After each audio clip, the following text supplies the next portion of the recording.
Walter Stark again. Forgive the headgear for the second day. Well, now we know, don't we, that Alan Greenspan had a lot more going for him than beautiful and talented Andrea Mitchell. In the time of 18 months that BERNECKE has taken over the Fed Reserve, we see what many of us very, very unskilled economists saw and were fearful of. We all knew, particularly those of us who vacation or spend some of our times on the southwestern Gold Coast of Florida, that what had happened with the enormous speculation had to have terribly deep roots that were going to cause us economic ill in the future, sometimes after Greenspan stepped down.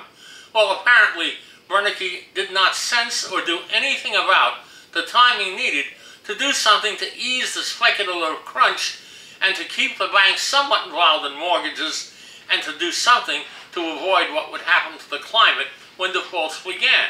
The trickle-down effect of the stock market has been felt by everyone and will continue to be felt, unfortunately. And then there's the Chinese situation, which I mentioned, of course, as well. There they have a problem as bad as ours and probably worse. When you've got a $2.8 million stock exchange, the largest in the world, anything that happens in your country will affect more than China. It can affect the entire world economy. What can you say when you're making most of the goods we're all consuming, and you're doing so with no quality control over what you're putting out or what you're putting up into the atmosphere either?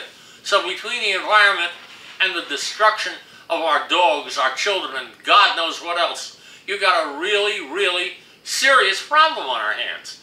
And it's interesting, isn't it, that most of us Americans, I hate to say it, most of us Americans, paying more attention to what the tabloids are showing us and the 4-day stint that we hear of the vacationing of Lindsay Lohan from a rehab.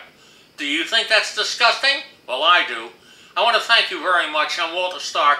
Thanks for joining us, and we'll see you soon again, I hope.